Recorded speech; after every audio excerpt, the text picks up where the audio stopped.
About 50% of US college students drop out. They don't come back. In this video, I want to tell you what I tell my students, how to stick through it, how to get through to the end, and how to make college a meaningful experience that can grow into a career that not just fulfills you, but also keeps you fed, gets you a decent salary, and that you can build a decent life out of.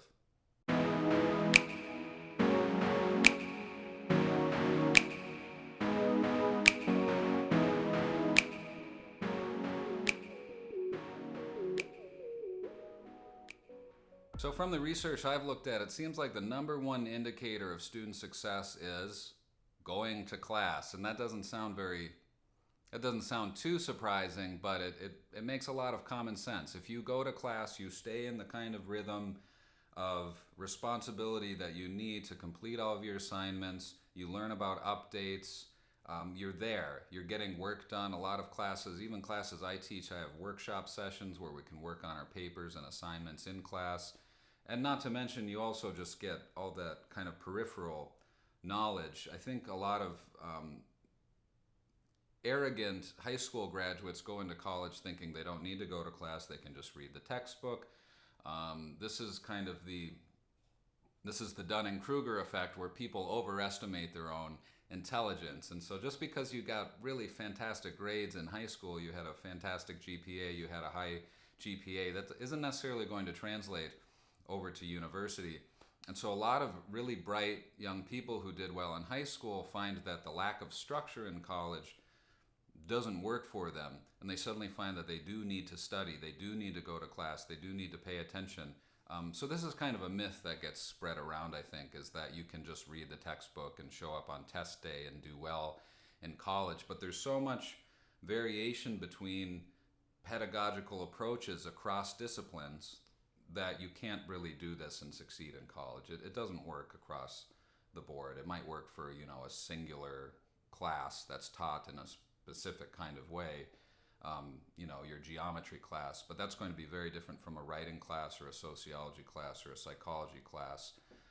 And of course, in engineering, in computer science and the STEM fields, you really need to be tuned in, because dropout rates, I think, are even higher in those fields because of the rigor involved. Okay, so the number one indicator of student success is actually going to class. So how do you build a schedule in such a way that you'll actually show up? Well, you need to learn balance, right? You need to take care of yourself physically, mentally, and financially so that you can sustain this process over 4 years. It's a long time, right? It takes a while. And there's this really interesting analysis that's been done. The author's names I can't think of, but the W curve theory of adaptation shows that, students start off the semester with a lot of energy, a lot of enthusiasm, and then as the weeks go by, there's a kind of critical down point.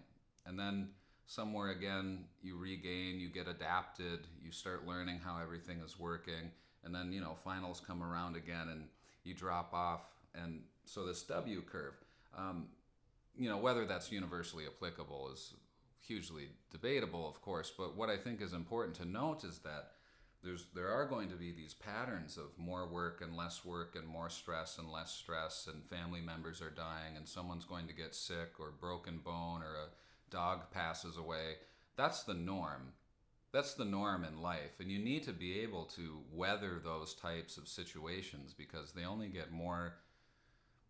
come more and more as your life goes on. And so you can't let that hit you like a train and take over. You need to continue with your studies and continue doing what you're doing. And when you're 35 and you're working 40 hours or more a week, and you have 2 vacation weeks a year, you're not going to get to just stop going to work so you can attend a family member's funeral. You might get 1 day off, depending on your employment. But by and large, there's not going to be a period in your life where you can just disappear for 2 weeks, which I see, that's a trend that I see a lot of my students doing, is just kind of disappearing. It's really, really interesting to me, and I wish I could bring them back. Sometimes they come back, sometimes they don't. Okay, my other big tip here, and I'll probably make a dedicated video just about this, is make sure you read your syllabi. I think this is overlooked, and I don't think professors stress this enough. Your syllabus should be a golden ticket. It should have all the information you need to get an A in any class that you're taking. It has due dates, the schedule for readings, the books you need. It has the attendance policy for the course. You shouldn't just glance over it. You should seriously read your syllabus. You should read it again. You should read it a third time for every class. You should revisit it throughout the semester. It's your golden ticket to getting a good grade in any class. The other piece of advice I have is to leverage or utilize resources on your campus, whether that's mental health services, counseling services, the career center. Get help with your resume. Go to the writing center. Get someone to look over your cover letters. College should be a time where you're not just trying to succeed academically, but actually build up who you are as an individual. You're balancing these two things, and I think these are kind of the two significant functions of a college education. It's preparing you for a meaningful, fulfilling career and building those skills to do that, and then also to ask big questions about life and to kind of open up your critical mind toward the world. So doing the kind of philosophical, introspective, analytical process that'll lead you to questions like, what is a good life, and what should we be doing here on the planet, and reading some great ideas and some not so great ideas about those questions that have come out through human history. Now, unfortunately, a college education doesn't always give you concrete skills that you're going to need to do well in your career. So you absolutely should do an internship or a work study program while you're studying at university. You need to supplement your classes with hard skills, and I usually recommend at least doing some technology and software skills, and figure out how to do that. Watch some YouTube videos, take an extra class in computer science, do what you need to do to learn the software and the skills to get the kind of job that you want to have. I see a lot of students, they're graduating with, say, a communications or marketing degree, and they don't know how to use Photoshop.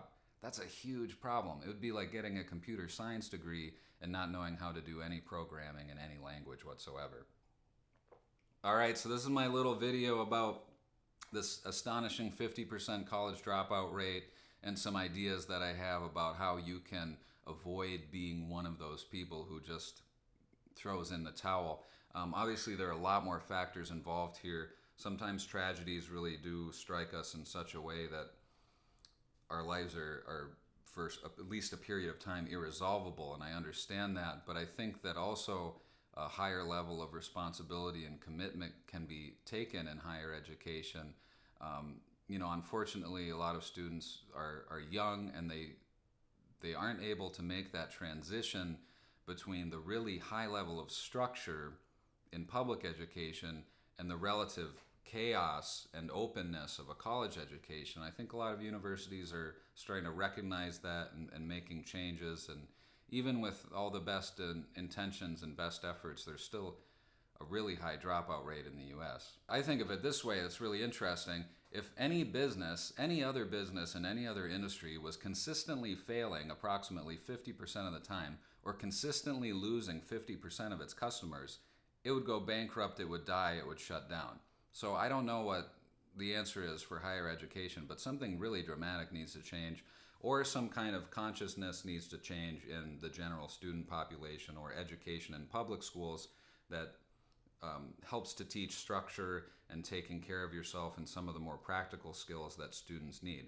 So what you can do, if you are a student or you're in college or entering college soon, you can take some of this advice and make sure you go to class, go to every class, read your syllabi extremely carefully so you know the rules of the game, know how to play the game that you've entered into and how to win. Supplement your college career with something other than drinking and a social life. You have to build some kind of skills. You need an internship or a work study program.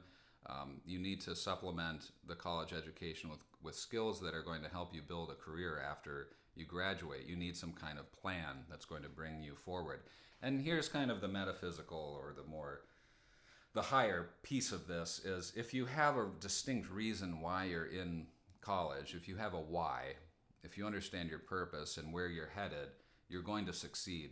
You're going to be motivated. You're going to be determined to get through it because you see where it's leading to. If you're just kind of wandering around not sure what your major is, not sure what kind of career you want, not sure what your life should be like once you graduate, you're going to struggle because you don't have some kind of purpose that's binding you toward jumping through all these hoops. I hope this was helpful for someone. I realize it's not an exhaustive analysis. If you have other ideas, feel free to comment, like, subscribe, get in on the conversation. I think this is something we really need to talk about. 50% of U.S. college students are dropping out.